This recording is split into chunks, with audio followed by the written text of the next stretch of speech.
apeleia dioaki leos ulamenein. Hemuria kaios, algae poias diptimusu kasai diproyapsen hero on. Back then, I could sing it. For days and nights, every battle, every old digression, I would sing and sing. In my senior once, I sang for a year. You don't believe me? In Babylon, I sang it differently, but the crowds came.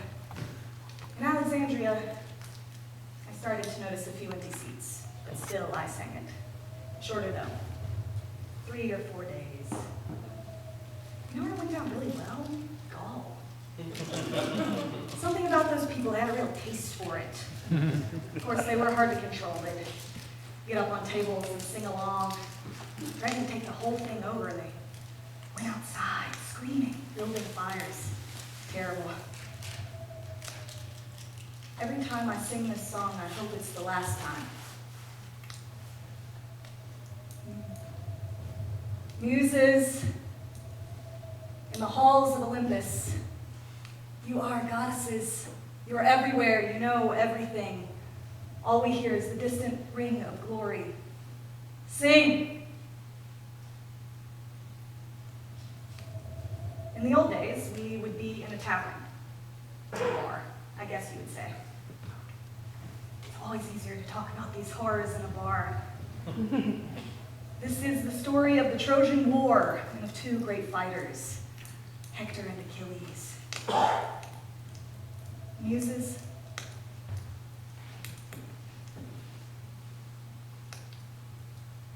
Menia edethe apeleia, dioakileos ulamenein. Rage. Goddess, sing the rage of Peleus' son, Achilles, murderous, doomed, that cost the Achaeans countless losses, hurling down to the house of death so many sturdy souls, great fighters' souls, but made their bodies carrion, feasts for the dogs and birds. What drove them to fight with such a fury? The gods, of course. Pride, honor, jealousy, Aphrodite, an apple, some game or other. Helen being more beautiful than somebody. You get the point. Helen's been stolen and the Greeks have to go and get her back. It's always something, isn't it? But it's a good story. I remember a lot of it. Picture a beach, rocky, jagged, and about 1.5 miles inland, picture a city with stone ramparts protecting it. This city is called Troy. And from the walls of this city, Hector can see the water down by the beach.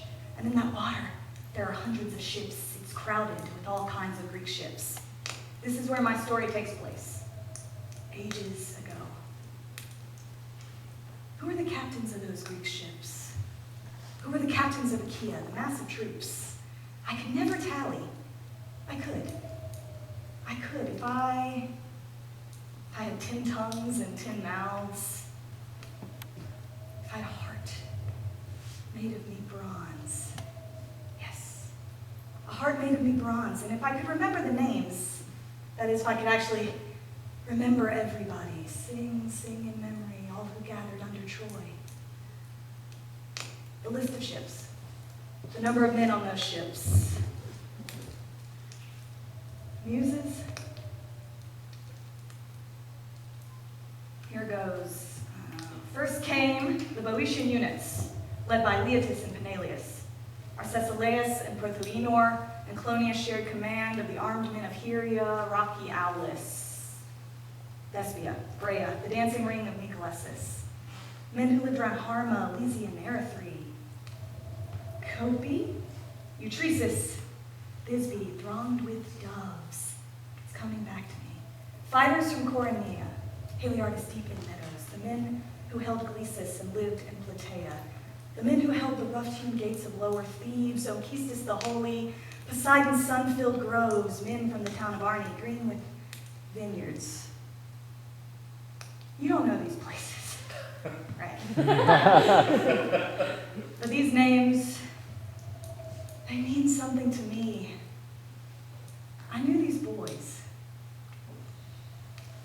point is, on all these ships, there are boys from every small town in Ohio, from fishing villages, from farmlands, boys of Nebraska, South Dakota, twanky boys of Memphis, San Diego, Palo Alto, Berkeley, Antelope Valley. You can imagine. You can imagine, right? You have soldiers from Kansas. You have soldiers from Lawrence, Kansas, from Springfield, Illinois, Chicago, Illinois, Evanston, Illinois, Buffalo, New York, Cooperstown, New York, Brooklyn, Queens, Staten Island, the Bronx. You have soldiers from Florida, from the Panhandle, snake charmers and evangelists, from the Okeechobee, soldiers from Miami who speak French, Miami who speak Spanish, Miami who speak English. You have Puerto Rican soldiers from Texas, from Plano, from Houston, from Dallas, the Flatlands, Tennessee, Western Tennessee, Waynesville, Silva. You have soldiers from the mountains of North Carolina, the mountains of Virginia, the mountains of Seattle, Flint, Michigan, Benton Harbor, the thumb. What is it? Escanaba. That's it. That's it. You get the point. Known and unknown. That's tens of thousands of men emptied out of the Greek islands. Picture these men. These ships. So many ships. 50, 40, 40, 50, 80, 100, Agamemnon. 60, 40, 40, 12, Odysseus. 80, 30, 50, Achilles. 11, 40, 30, these are ships I'm counting, not men. 40, 40, 90, Nestor. That's how many hundreds and hundreds of ships, tens of thousands, hundreds of thousands of Greek men. Do you see?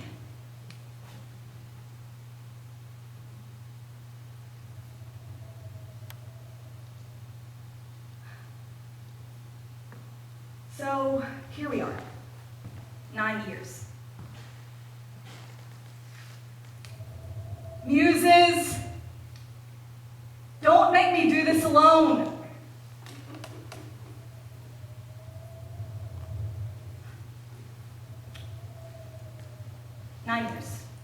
Fighting, on and off, fighting to the wall and back. Greeks win one day, Trojans the next. Like a massive game of tug of war, nothing to show for it but exhaustion, poverty, loneliness. What was it like? It was awful. It was a pain. It was hot. How about that? It was hot. How can I? You leave home when your baby is 1, you come back, your baby is 10. You come back, your baby is dead. You come back, your wife is dead. You come home and your farm is ruined. You came home and you're no longer Greek. You're Diocletian, you're Spartan, whatever it is. They came in while you were hanging out at Troy and now you don't have a title to your land anymore. You know, you came home and your husband is dead. Your father is dead, or, you know, we don't wear leggings like that anymore. God, we haven't worn them like that in a long time, you know? So you can imagine, they're tired. After 9 years of this, they're done fighting and they want to go home. But what humiliation it would be to hold out so long and sail home empty-handed. How do you know when you've won? Someone said once, how do you ask a person to be the last man to die for a losing cause? I'm paraphrasing here, but the point being you're in line at the supermarket. The line next to you starts moving faster. Do you get out of line now? No, goddammit. I've been waiting for 20 minutes and I'm not leaving because otherwise I've wasted my time.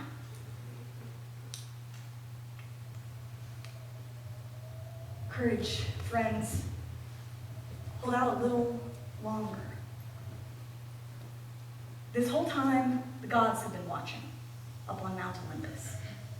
Some of them cheer on the Greeks, Achilles.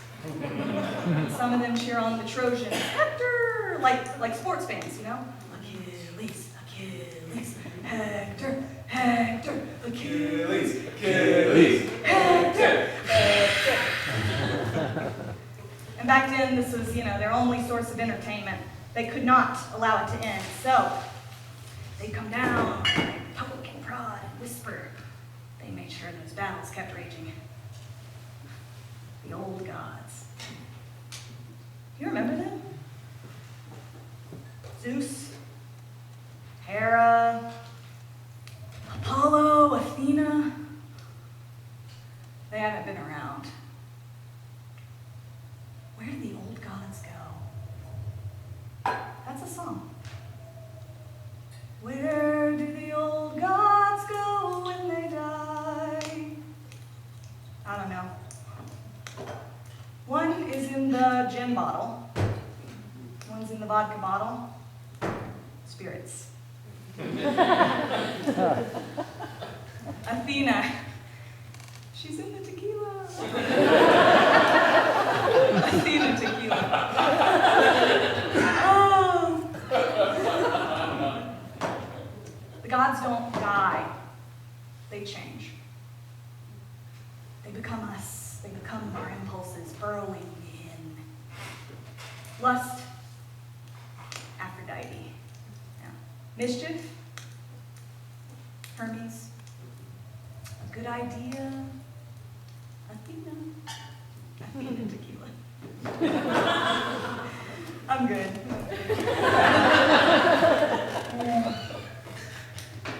Things the gods could do to us. Muses.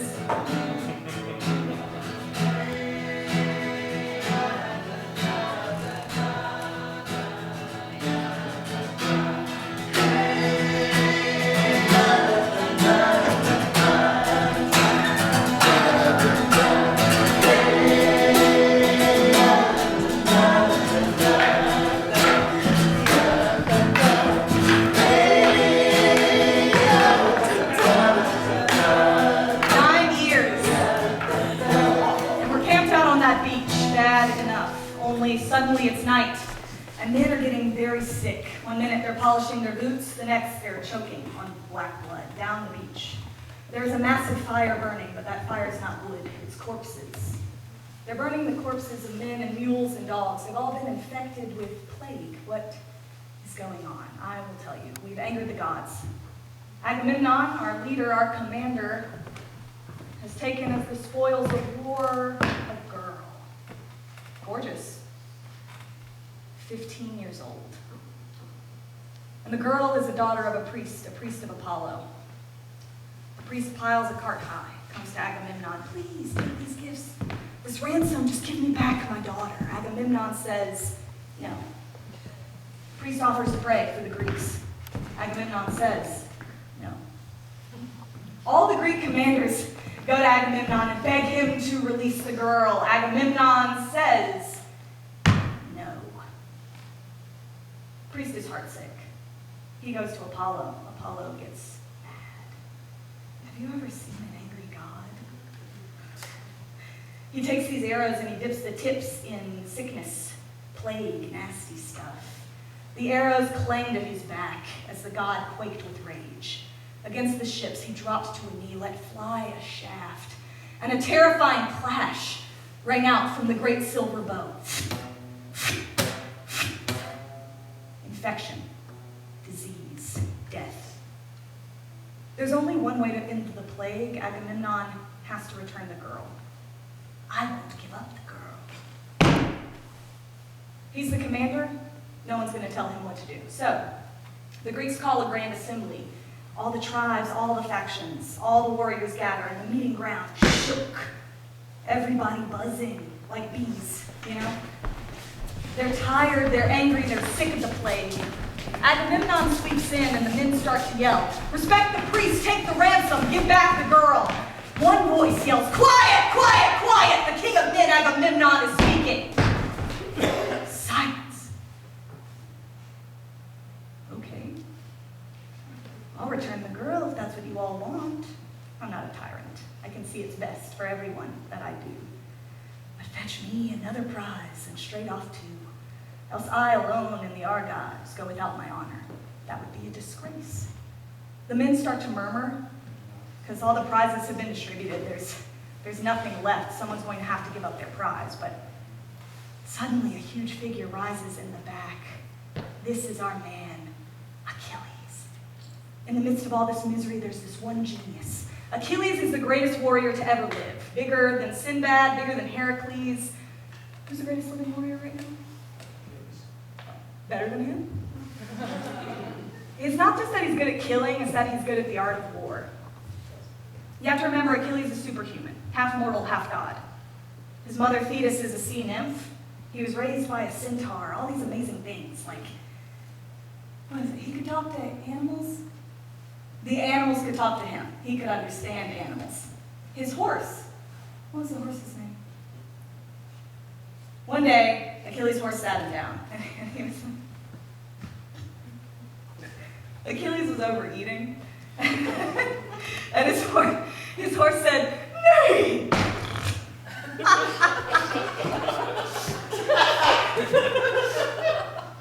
We laughed. One other thing, Achilles knows he's going to die here in Troy. He doesn't know when, he doesn't know how, but he knows he won't be going home. That much has been prophesied. Achilles will have a brief but glorious life. Imagine living with that. This is Achilles, here he is. Just now, Agamemnon, great field marshal, most grasping man alive. How will the generous Argives give you prizes now? I know of no troves of treasure, piled, lying idle anywhere. All we pulled from town we've plundered, all's been portioned out. Collect it, call it back from the rank and file, that would be a disgrace. He shouldn't have said that.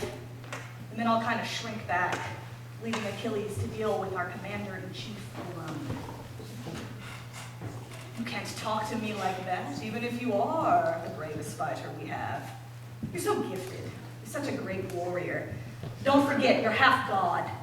I'm only a man, but I'll show you who's greater. What do you want? To cling to your own prize while I sit calmly by, empty-handed here?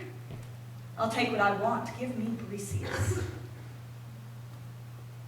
Briseis is someone Achilles won, fair and square. Not only has he won her, he's come to love her. She cooks for him. She sleeps with him. She's become dear to him. Don't give me commands. The Trojans never did me damage, not in the least. Colossal, shameless, we followed you. To please you, to fight for you, to win your honor back from the Trojans. Menelaus and you dog-face, the men all gasped. Never once have you taken up arms with the men and gone to battle, or risk an ambush. You lack the courage. You see death coming. Better, you think, to foray all around camp, commandeering the prize of any man who dares speak against you, king, who devours his people. I've no mind to sit here disgraced, brimming your cup and piling up your plunder. And Achilles turns to leave. Desert. If the spirit drives you home, I'll not beg you to stay, not on my account. But heed this warning.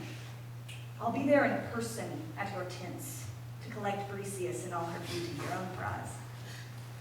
Then you will see which of us is the greater man, and may the next man up shrink from matching words with me. Achilles flies into a rage. He grabs the scepter. Now, the scepter is a Greek tradition. If you want to speak officially, you have to be holding it. Origin of the democratic process and all that.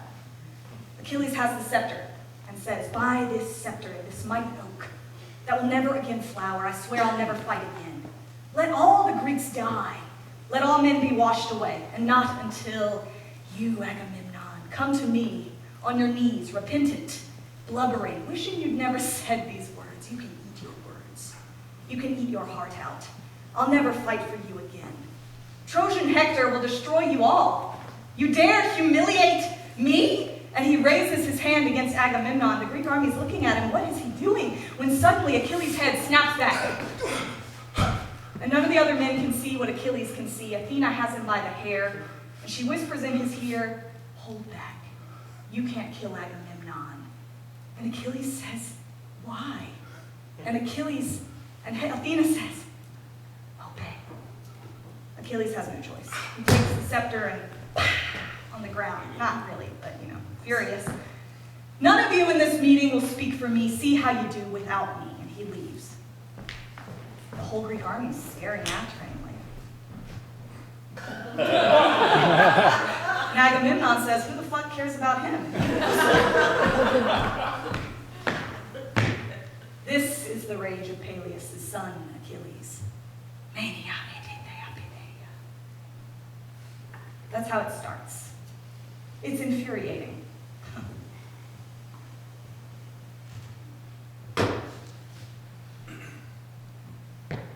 They take the girl to Agamemnon's tent.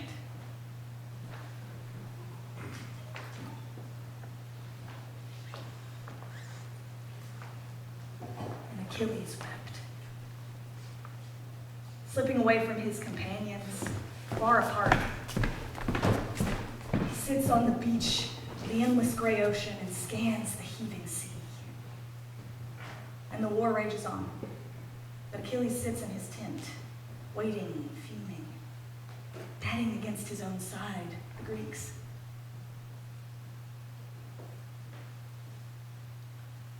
I wish I could show you a photograph of Troy. But here's what it was like. You walk through the Seaean gates, and the first thing you see is a great plaza. A great plaza with a fountain. There's water everywhere, little waterfalls, little pools. Every house has its own pool. So no matter where you are, you always hear the sound of rushing water. That water is a form of music, and that music mingles with real music. Flutes, lyres, singing. And as you walk through Troy, you see how every house is both private and public, so the private area leads into a common area. So as you walk through Troy, everybody sees you and you see everybody. They have a lot of events. They love concerts. They hold public meetings. Entertainment of all kinds. And there's a great sense of civic union. So they get together and they discuss things like, what do we do about the fig tree that's dying? How do we save the fig tree? And they have committees to talk about the fig tree. There's respect for the family, the royal family, Priam and his sons. They've actually brought Troy peace. They fought off invaders. They've given them a life that's stable. So, when you walk through Troy, you feel a great sense of calm and of serenity. This is before the war, of course. Now, the man called Hector. Shining Hector. Man killing Hector. Hectoros hippodamoio. Hector, breaker of horses. It's always so hard to describe Hector. His little brother calls him a sharp axe.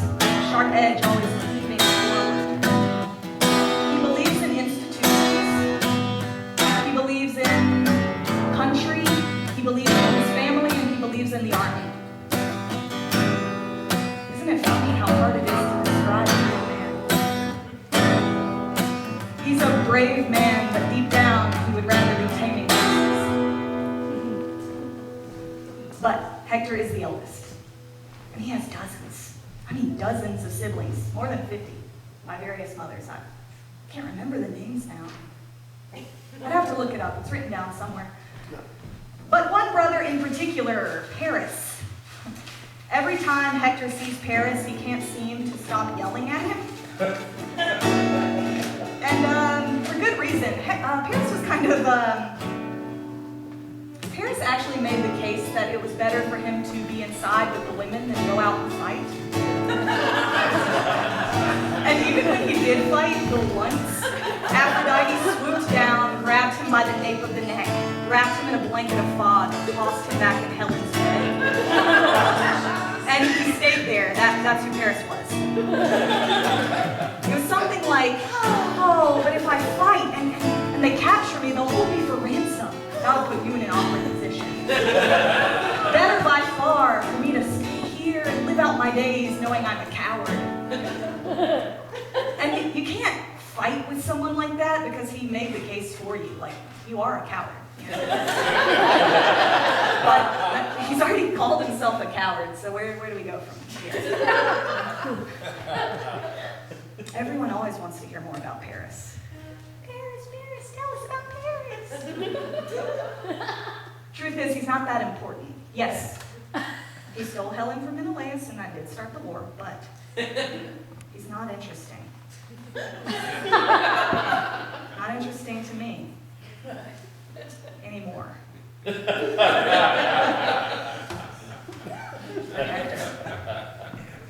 The thing about Hector is he's proud.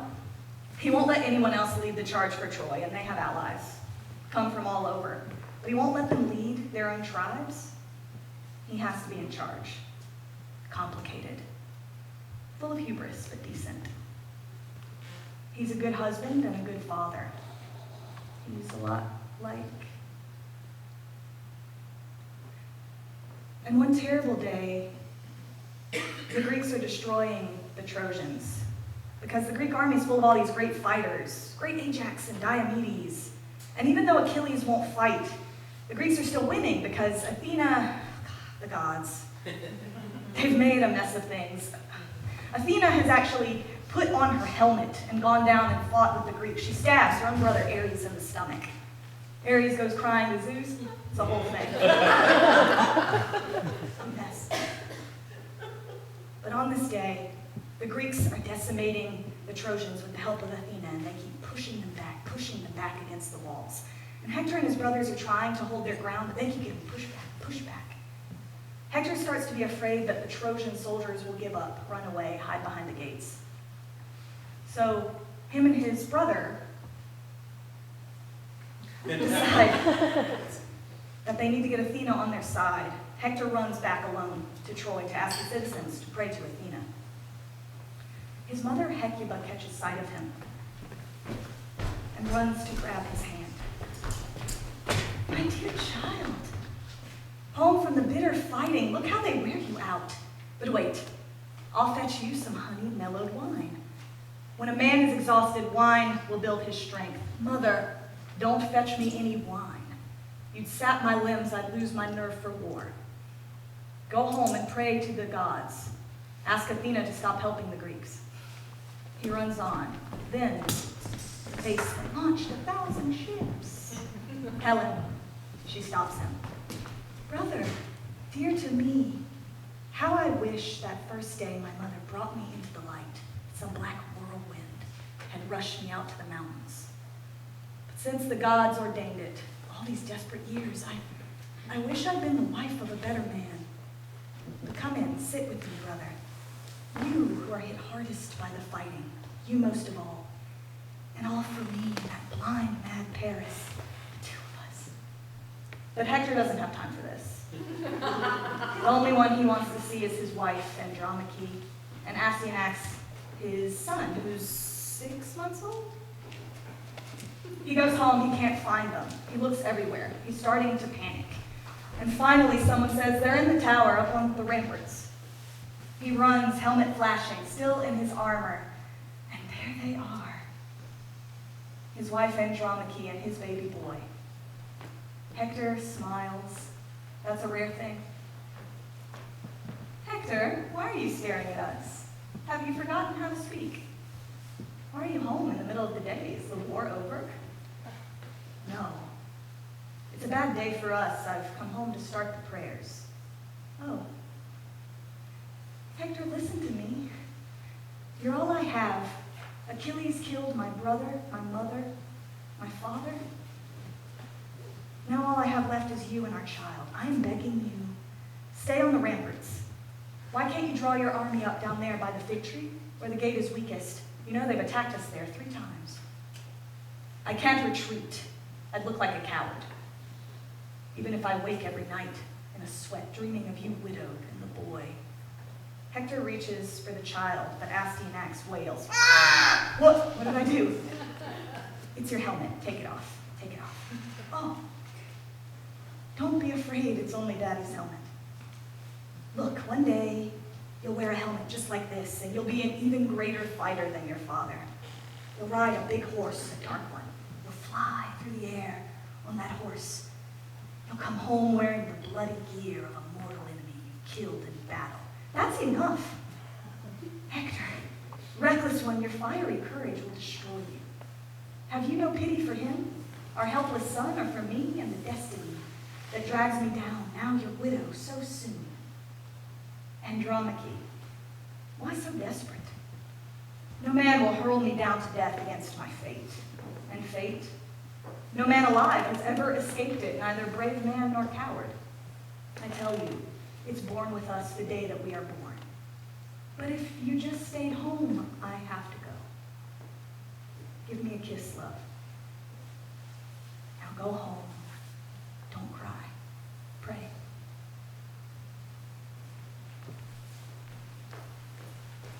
Hector puts on his helmet and goes back to the front lines. Have you ever seen a front line? I want to show you what Hector walked back to just then. The field with all those boys scattered across it. It's like, I have a picture. It's from another war, but you'll get the point.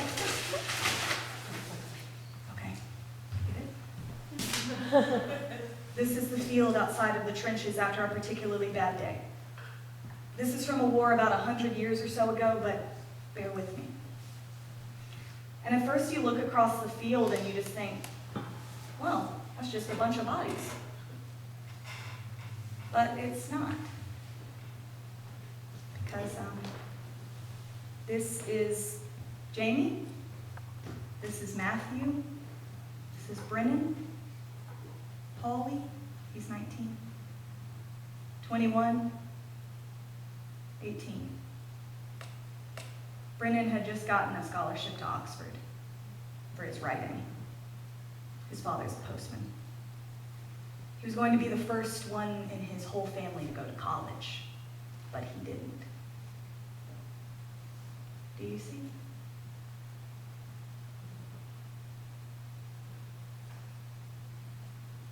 But this is the battle I want to tell you about now. Because the women of Troy prayed, and those prayers seemed to work. The Trojans start fighting like never before, and still no Achilles. That takes its toll on the Greeks. This is what the war looks like. At last, the armies clashed at one strategic point. Pike scraped pike with the grappling strength of men armed in bronze. Round shields pounded boss on welded boss. Cries of men, screams of triumph, breaking in one breath. Fighters killing, and the ground streaming blood. Wildly, like two winter torrents, gushing down a mountain, swirled together in a valley, and hurled the great waters together. So that miles away a shepherd hears the thunder. So broke from the grinding armies the cries and crash of war, and pain and terror and strife. Storm too. Sister of manslaughtering Ares, comrade in arms and strife. Only a slight thing when she first raises her head, but soon her head hits the sky as she strides across the earth and she hurls down to level her hate amidst both sides, wading into the onslaught, flooding in with pain.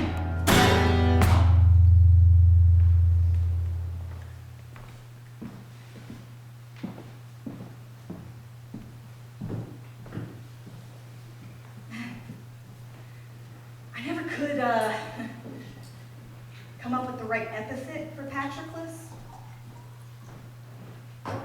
Son of Menetius, horseman. But you know what I should call him? Friend. Patroclus was Achilles' friend, his only friend. Patroclus was sent by his own father to live with Achilles' family. Patroclus is slightly older than Achilles. Sensible, with horses. His father said to Patroclus, "It is your duty to care for Achilles. You're wiser than he is. Give him counsel. He'll listen." So Patroclus and Achilles were more than friends. They were brothers. They were more than brothers. They loved each other. When Achilles couldn't sleep, Patroclus would hold him. That sort of thing. friends. And Patroclus is a good fighter, but when Achilles retreats to his tent, Patroclus stops fighting too, there's no question. His first allegiance is to his friend. But on this day, the Trojans are slaughtering the Greeks. They've gotten past the ramparts. They've crashed through every Greek defense. Patroclus has been running up and down the beach, watching these bodies be carried, but there's nowhere to take them. And he sees that Agamemnon is wounded, and Odysseus is wounded. Their only medic is wounded. He can't take it anymore, and he runs to Achilles' tent. Don't be mad at me, but your anger is making you blind.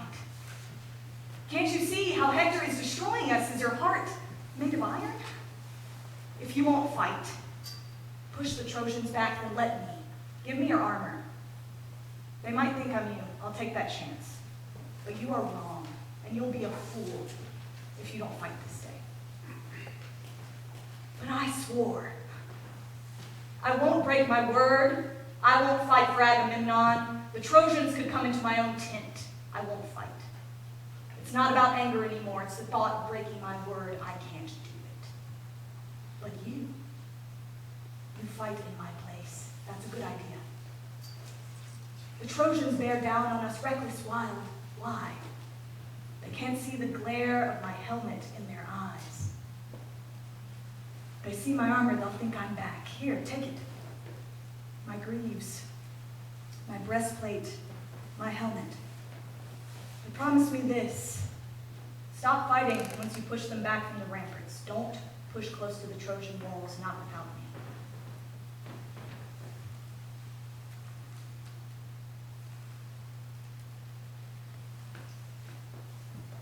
I promise. Can you see it? Can you? The young Patroclus. I can't help it. I always think of it as young. Kind of knocking around inside the armor. Oh, Patroclus, my rider, straight towards the pressing Trojan ranks you swooped. And at first Patroclus does as he's promised. He pushes the Trojans back from the Argive ships, then further and further.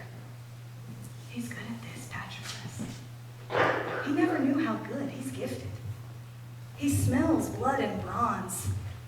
And he's been waiting 9 years to show what he's made of, and now he's here in Achilles' armor. And it feels good, you know?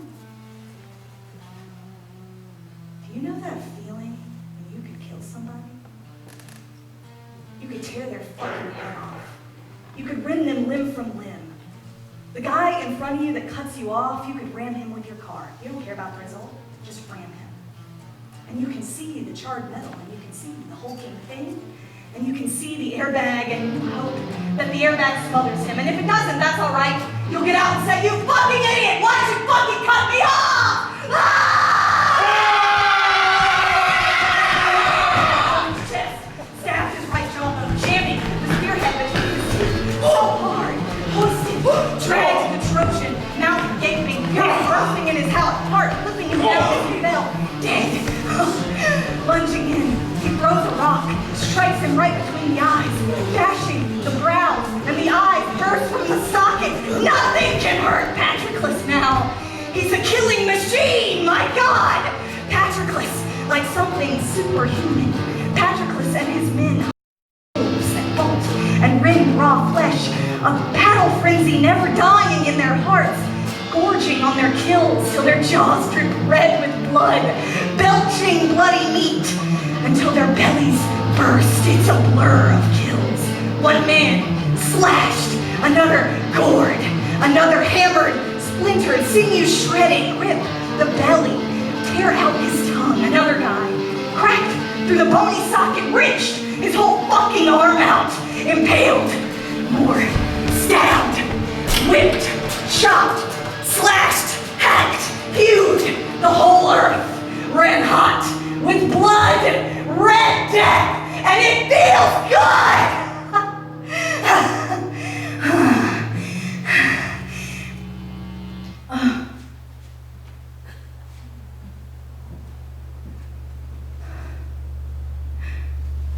I'm sorry. I'm sorry, that's not. Sometimes I just,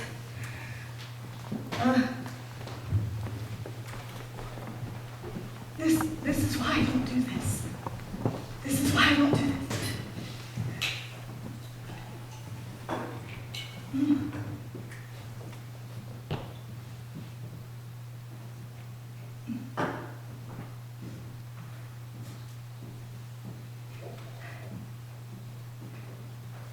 So, Patroclus crowded corpse on corpse on the earth that rears us all. And suddenly, in the middle of it all, like I still don't understand what happened, he loses his helmet, his armor. Someone knocks it off and he falls to the ground like something hit him, a massive force hit him. The armor didn't fit anyway. I mean, to put it on, he'd had to stuff rags in his chest and head. It was Achilles' armor. Not his, and Achilles has like 400 pounds on him or whatever it is. So in the middle of all this, he's lost his armor and his helmet, and you know what we said was that Apollo knocked it off of him. Apollo was on Hector's side, just showed up and went right behind him. His little finger, helmet off. And then Apollo went, and the straps on the breastplate broke, and it fell off. And Patroclus stood up, totally exposed. And some darted him, a nobody. This is his first day fighting, but he's done very well running around. I think he's killed 9 people so far. Knocked 5 charioteers off their things. He just happens to be behind Patroclus, and he takes his spear and goes right through him, and like Patroclus doesn't even feel it, he just turns around. And he sees this kid. The Dardan takes his spear and runs away. Then Patroclus, the end of life, came blazing up before you, Hector. Hector sees Achilles' armor and Hector makes his move. He comes running at him from, I don't know how far, but he gets up ahead of steam, running at him, running at him, running at him. And how did it go? What we said is that it went up through the bowels and the brazen spear point went jutting straight through Patroclus' back. And Patroclus crashed in the dust. Hector begins to rage. Patroclus, surely you thought you'd rend my city down and take from the wives of Troy their day of freedom. Fool. The vultures will eat your body raw. Not even Achilles in all his power can save you now, and how he must have filled your ears with commands. You maniac, you obeyed. Patroclus, holding his body together in his hands, curses Hector. You won't live long yourself. Already I see them looming up behind you. Death and the strong force of fate to bring you down. Death cut him short. The end closed in around him, flying free of his limbs. His soul went winging down to the house of death. And even though Patroclus is dead, Hector can't stop yelling at him. Do you think you know my fate? Why should I fear death? He's my brother. Together, we will destroy you. We'll murder all Greeks. Hector places his heel on Patroclus' chest, wrenches his brazen spear out of the wound, and kicks him over face up. Then Hector tears Achilles' armor from the corpse, crying out like an animal.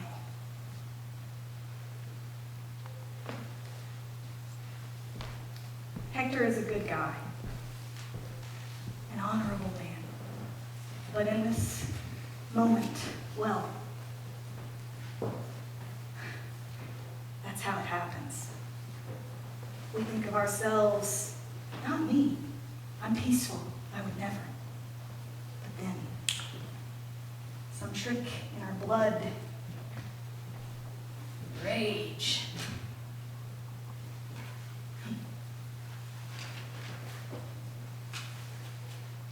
Do you see?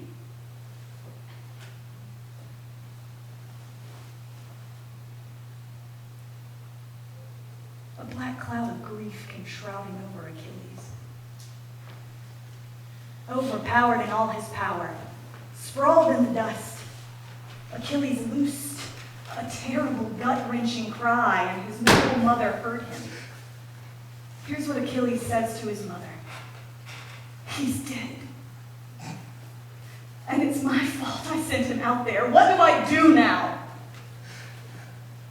If only strife could die in the lives of gods and men, an anger that pushes the sanest man to flare in outrage, bitter gall, sweeter than dripping streams of honey that swarms in people's chests and blinds like smoke.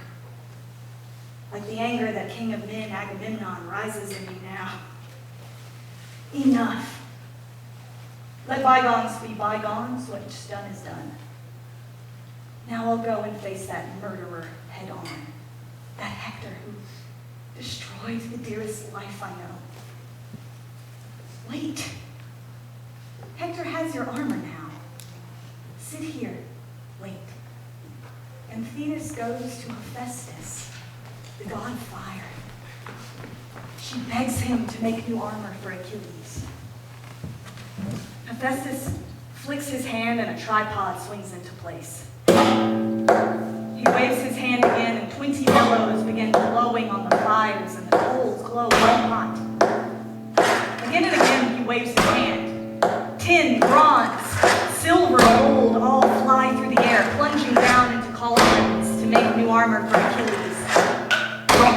Greaves from his legs, a breastplate, a helmet made of bronze, and a shield. Oh, the most magnificent shield I've ever seen. Hephaestus begins to fashion an immense orb, a shield as big as a room with the river of the ocean circling it. On it he places the earth, the sky, the sun, the moon, all the stars, and he hammers out 2 cities. In one city a marriage is taking place, and a bride is led down a hillock past the trees to her nervous dream, a city of peace. The other city is a walled city, under siege, 2 armies clash at a river. And he shows a field large with furrows, horses tilling back and forth, farmers being refreshed by large cups of wine and honey.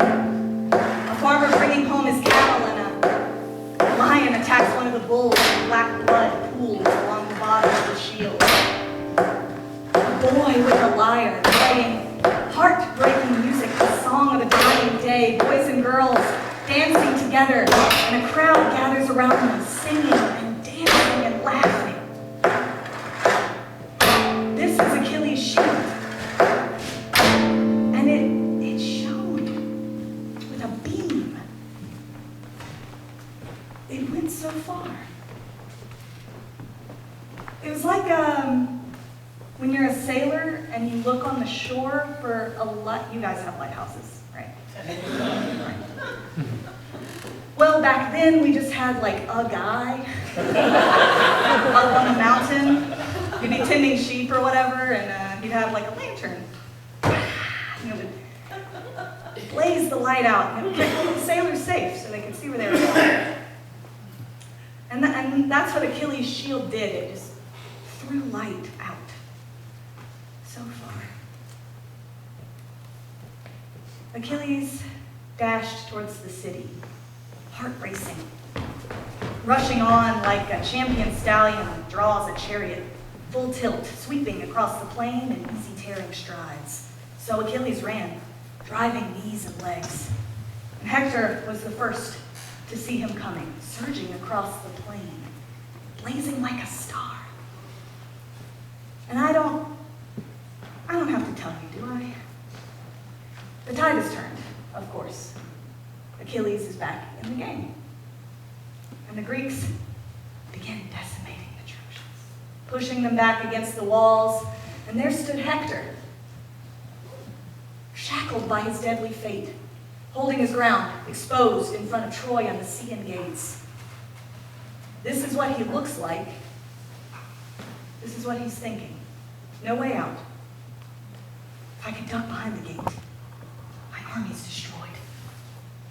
I would die of shame to face the men of Troy and the Trojan women trailing their long robes.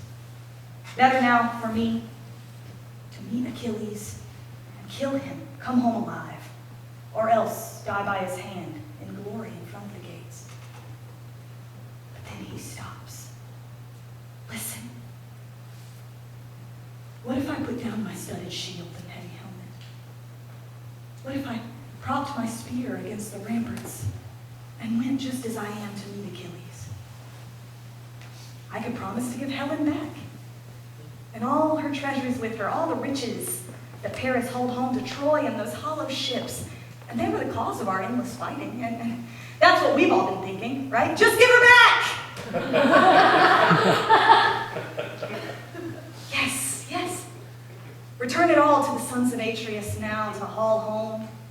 And at the same time, divide all the rest with the Argives, all our city holds. I'll take an oath. For the Trojan royal council, we'll hide nothing. Share and share alike. The hoards our handsome citadel, stores within its depths, and why debate, my friend? Why thrash things out? No way to parley with that man, not now. Not from behind some rock or oak to whisper like a boy and young girl. Lover's secrets a boy and girl might share. As for us, better we clash in battle here at once. So he wavered. Achilles closing on him like the god of war, helmet flashing, shaking the Pelian ash spear over his right shoulder, that terror. And the bronze of his body flared like a raging fire of the rising blazing sun. Hector looked up and saw him and trembled. Nerve gone, he could hold his ground no longer. Leaving the gates behind, away he fled in fear, and Achilles flying after him, breakneck on in fury. Hector fleeing along the walls of Troy fast as his legs would go. On and on they raced, passing the lookout point, passing the wild fig tree tossed by the wind, out, away from the ramparts.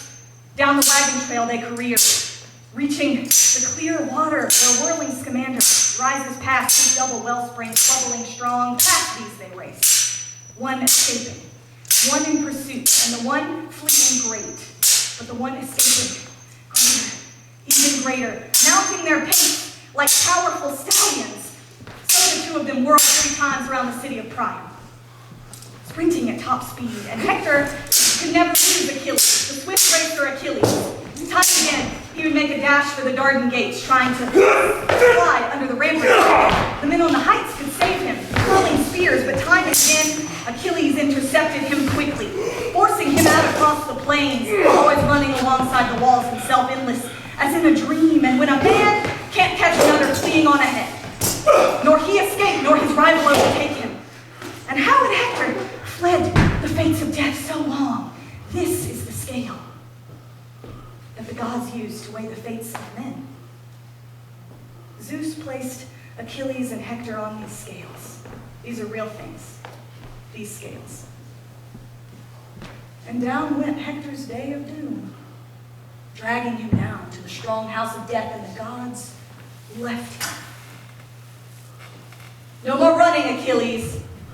Now my spirit stirs me to meet you face to face. Come, kill or be killed, let us swear to the gods, the highest witnesses. If Zeus allows me to last it out and tear your life away, I'll return your body to your comrades. Swear you'll do the same. Hector, stop. There are no binding oaths between men and lions. We're bent on hating each other to the death. So with you and me. If you can see the way that they look at each other.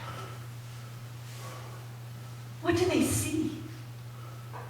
I wonder if he's scared. Yes, he's yelling and shaking his spear, but when it comes right down to it, he wants to stay alive. And I can imagine that. We could leave here, all of us right now. We could go and get drunk somewhere. and we could talk. It would be something like, hey, do you remember that battle 4 days ago?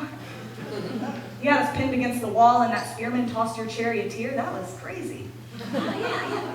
What was with that bird that just landed in the middle of the field? Yeah, what was that? It was just staring at us. Was it a heron? No, it was an egret. Herons have the blue tinge on their wings, I thought. I'm pretty sure we call that an egret. But no. Whatever you may be thinking, this is what Achilles said. At last you'll pay at a stroke for all my comrades' grief, all you killed in the fury of your sin. Shaft poise he hurled, and his spear's long shadow flew. But seeing it coming, glorious Hector ducked aside and watched as the brazen point stabbed into the earth. You missed! Godlike Achilles, all bluff, cunning with words, that's all you are. Now it's for you to dodge my brazen spear. Shaft poised he hurled, and the spear's long shadow flew, striking Achilles' shield a dead center hit, but off and away it glanced, and Hector seethed. His whole arm's power poured in a wasted shot. He stood, cast down. He had no spear in reserve. And Hector knew the truth in his heart, and he cried aloud, now my time has come. Death looms beside me, no longer far away. No way to escape it. Well, let me die, but not without struggle, not without a great clash of arms that men will hear of down the years. On that resolve, Hector swooped, swinging his whetted sword, and Achilles charged too, bursting with rage, barbaric. Fire flared from his sharpened tip as he raised his spear high, bent on Hector's death, scanning his splendid body, where to pierce it best.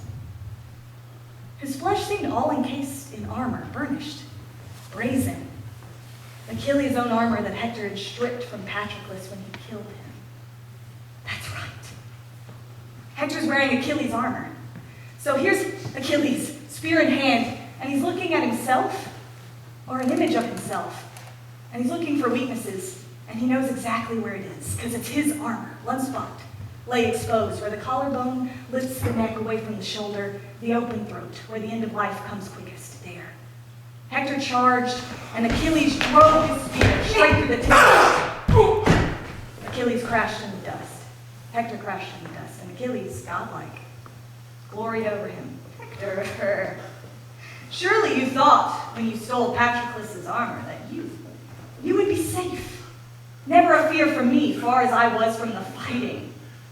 The dogs and birds will maul you, shame your corpse, while the Achaeans bury my dear friend in glory. Hector, struggling for breath, helmet flashing, says, I beg you by your life, by your parents, don't let the dogs devour me by the Argive ships. Take the princely ransom, gold, bronze, the gifts that my father and mother will give you.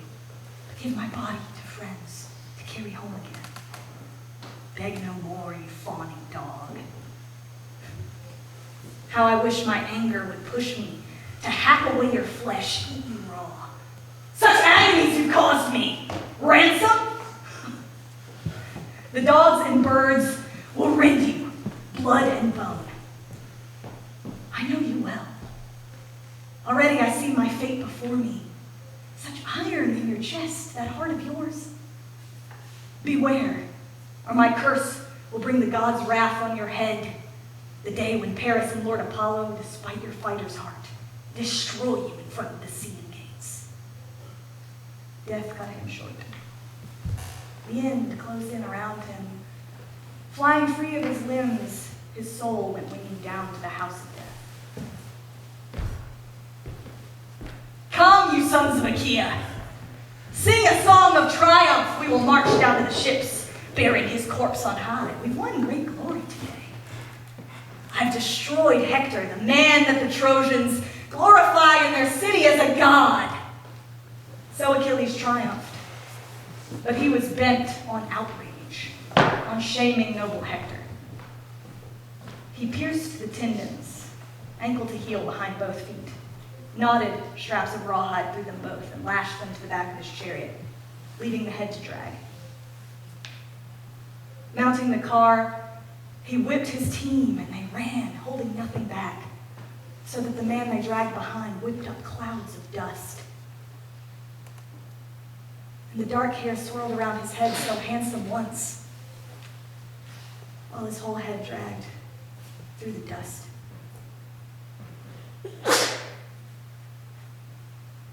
Such a waste. If you'd seen it. It was like a hot day during the conquest of Sumer. Conquest of Sargon? The Persian War? The Peloponnesian War? War of Alexander the Great? Punic War? Gallic War? Caesar's invasion of Britain? War against the Moors of North Africa? Roman-Persian War? Fall of Rome? First siege of Constantinople, Byzantine Arab War, Muslim conquest of Egypt, Saxon wars, Viking raids across Europe, Bulgarian siege of Constantinople, Viking civil wars, Norman conquest of England, First Crusade, Second Crusade, Third Crusade, Fourth Crusade, Children's Crusade. Fifth, sixth, seventh, eighth, ninth Crusade. The Mongol invasion of Ireland, the Mongol invasion of China, the Mongol invasion of Russia, the Mongol invasion of Afghanistan, the Mongol invasion of Vietnam. The 100 Years' War, Chinese domination of Vietnam, Polish-Lithuanian-Teutonic War, Hunger War, fall of Constantinople. War of the Roses, War of the Priests, Muscovite-Lithuanian Wars, the Spanish conquest of Mexico, the Mughal conquest of India. War of the Two Brothers, the Spanish conquest of Peru, 30 Years' War, Pequot War, First, Second, and Third English Civil Wars. Cromwell's conquest of Ireland, Cromwell's conquest of Scotland, the 335 Years' War, French and Indian Wars, Second Cherokee War, American Revolution, French Revolution, Haitian Revolution, the Napoleonic Wars, the Bolivian War of Independence, The Argentine War of Independence, the Mexican War of Independence, the Venezuelan War of Independence, the War of 1812, the Colombian, Chilean, Peruvian, and Ecuadorian Wars of Independence. The Lower Canada Rebellion, the Upper Canada Rebellion, the Second Seminole War, Mormon War, Pastry War. Honey War, First Anglo-Afghan War, First Opium War, the Land War, Crimean War, American Civil War, Sioux Wars, Second Anglo-Afghan War, the Boer Wars, Cuban War of Independence. Spanish-American War, Mexican Revolution, World War I, Russian Revolution, Third Anglo-Afghan War, Irish War of Independence, The Afghan Civil War, Japanese invasion of Manchuria, Saudi-Yemeni War, Spanish Civil War, World War II, Palestine Civil War, Arab-Israeli the War, Cold War, Korean War, Cuban Revolution, Tibetan Rebellion, Vietnam, Bay of Pigs, Sand War, Six-Day War, Laos, Cambodia, the Troubles, Rock Spring, Nicaraguan Revolution, Salvadoran Civil War, Soviet invasion of Afghanistan, Contra War in Nicaragua, Second Sudanese Civil War, Iran-Iraq War, the Falklands War, Israeli invasion of Lebanon, U.S. invasion of Grenada, U.S. invasion of Panama, First Intifada, Afghan Civil War, Rwandan Civil War, Bosnia and Herzegovina, Chechnya, Afghanistan, Kosovo, Iraq, Chechnya, Afghanistan, Rwanda, Darfur, Iraq, Haiti, Pakistan, Lebanon, Kenya, Zimbabwe, Congo, Gaza, Somalia, Georgia, Iraq, Pakistan, Afghanistan, Libya, Ukraine, Sudan, Palestine.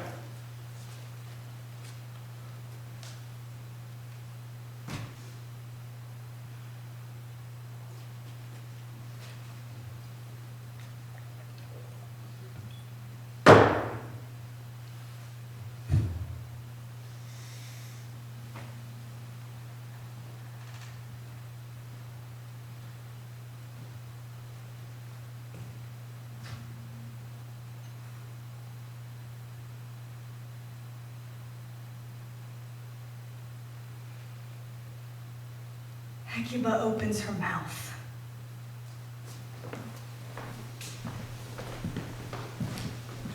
Because all this time, the Trojans have been watching up on the ramparts. His mother Hecuba, his father, his brothers, Helen. All of them watch Hector die.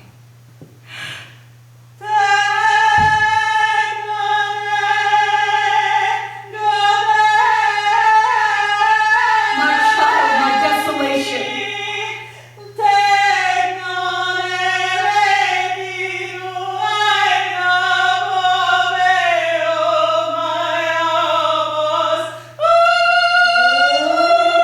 How do I go on living?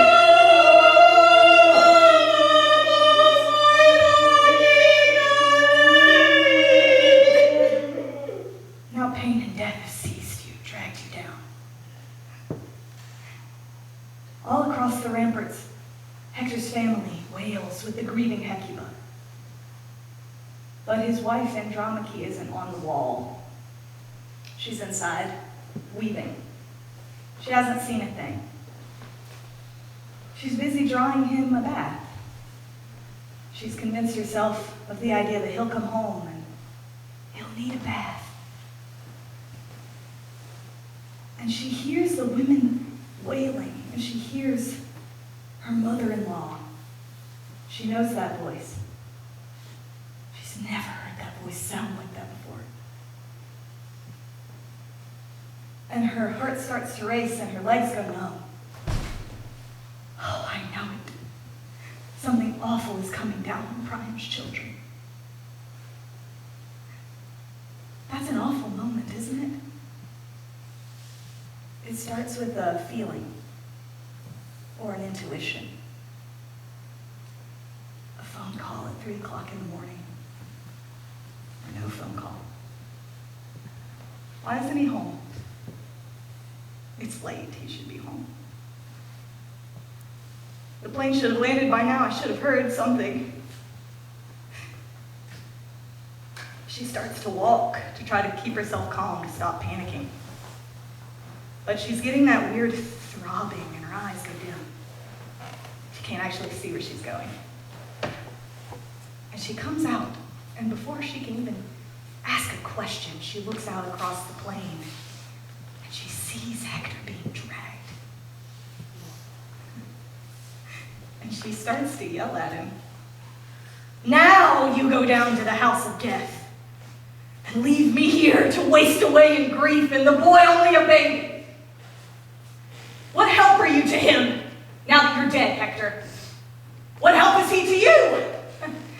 Even if he can escape the wrenching horrors of war with the Argives, pain and labor will plague him all his days. And do you know what she is saying?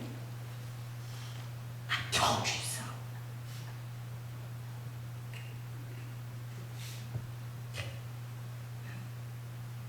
Hector's body disappears in a cloud of dust.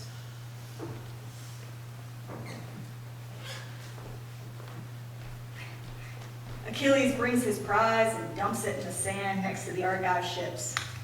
The Greeks all celebrating, but Achilles' rage won't end. He drags Hector's corpse around Patroclus' tomb for days and days. And the thing you have to ask yourself is, it's been 10 days. What's there left to drag? But you'd be wrong, because the gods. And really, after all their meddling, after leaving Hector to die, now they've changed their minds. So they wrap his body in a magic shield of storm, Zeus loves him after all. And so after 10 days, his body is still perfect, sweet smelling, impossible.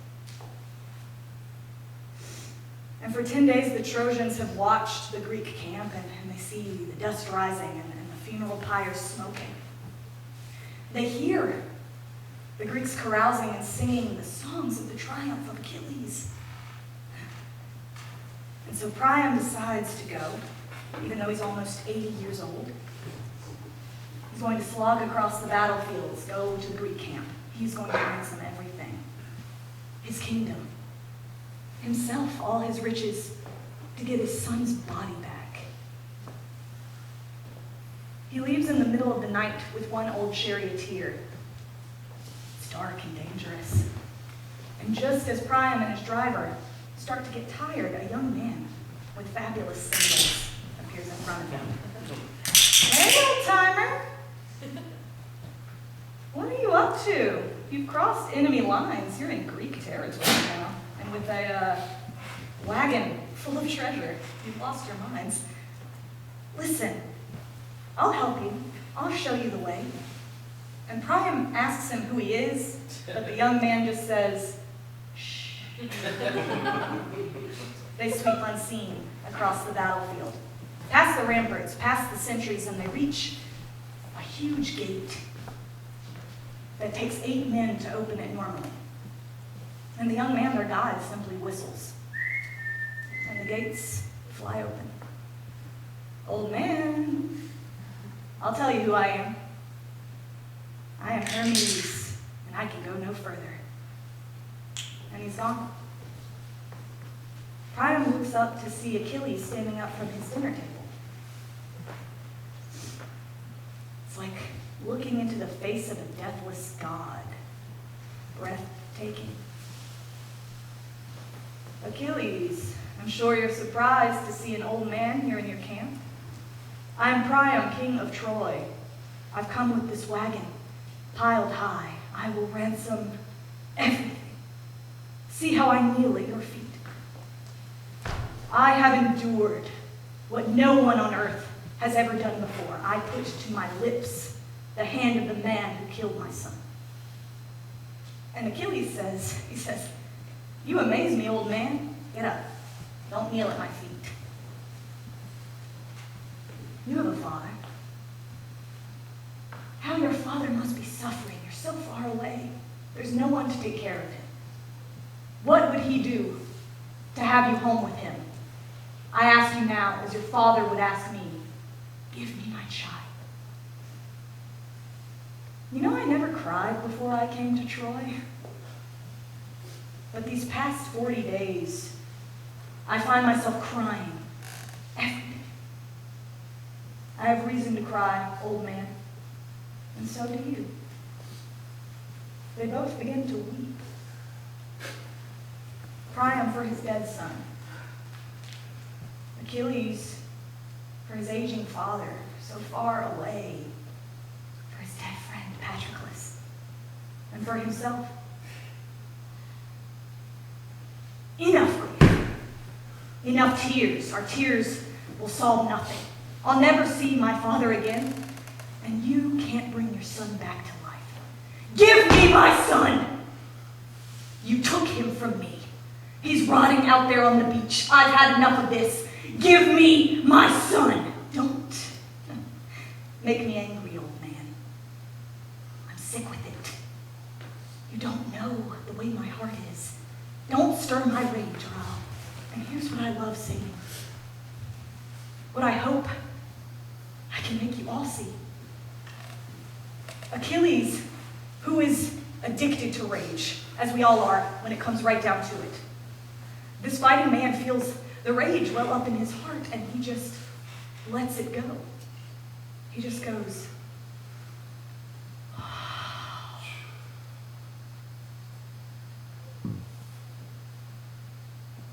how did he do that?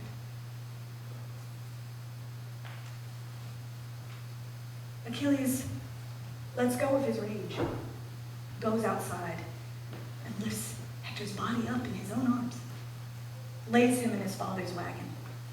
So Achilles lifted Hector in his own arms. Okay, it's done. Don't go out there now. I'll have my men make a pallet for you on the porch. You can see him in the morning. One more thing. How long do you need to mourn Hector? We need time to build his memorial. Our city's far from the gates. We'll have to haul in timber for the pyre. 9 days to mourn him. On the 10th day, we would burn his body. The next day, hold a feast in his honor and finish his memorial. 11 days.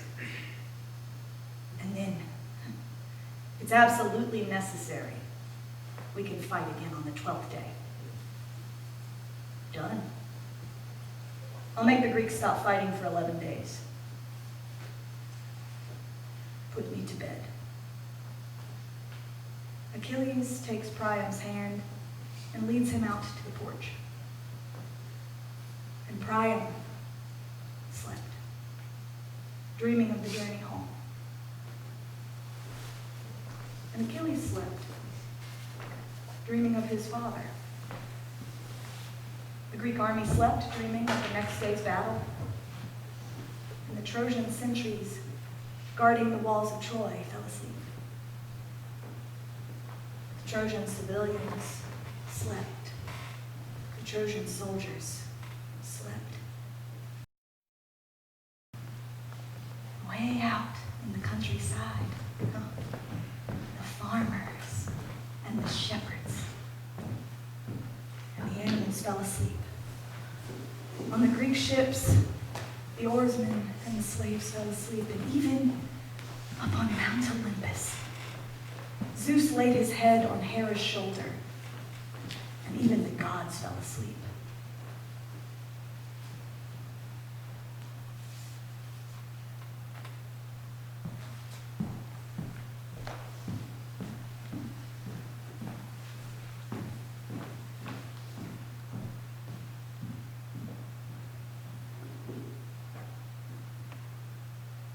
I don't want to tell you about what happens next. I know you know. The trick that did it. The Trojan horse. I can't do it.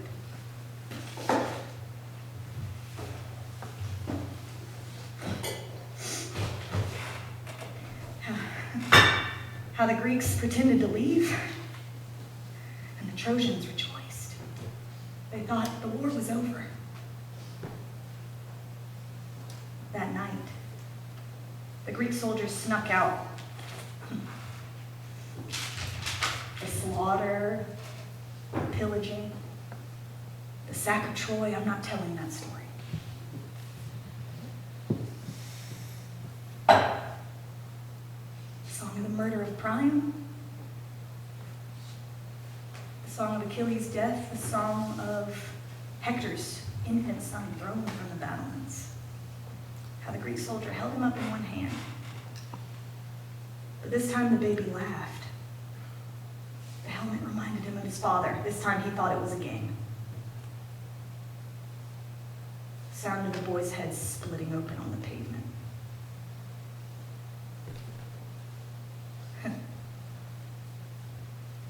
Song of the Trojan women, kidnapped, raped, taken back to Greece. The song of Aeneas, fleeing the city with his father on his back. The song of Odysseus, trying to get home. It's too much. All these songs.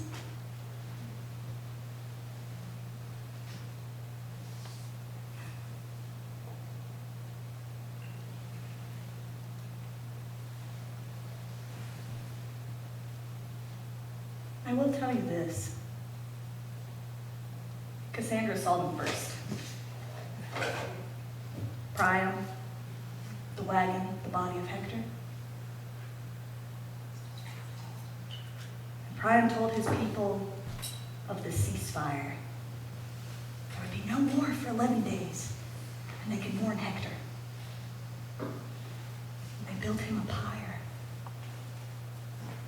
And on the 10th day, they burned him. And the sun rose at last. Dawn with her rose-red fingers shone once more. And the people gathered around illustrious Hector's pyre, crowding the meeting grounds. And first, they poured glistening wine where the flames still raged. Next, they gathered his bones, all his brothers, his comrades in arms mourning, warm tears streaming down their cheeks. Taking the bones they found, they put them in a golden chest, wrapped it round and round with soft purple cloths, and lowered it quickly into a large hollow grave, piling it over with a large cope of closely set stones. And then they quickly heaped a barrow, posted a lookout for fear that the Achaean troops would attack before the time agreed. Heaping them out. And then turning home to Troy, they gathered again and shared a splendid funeral feast in Hector's honor in the house of Priam, king by will of Zeus. Hos hoi campie, ponte pon Hectoros, hipoda, moira. And so the Trojans buried Hector, breaker of horses. You see,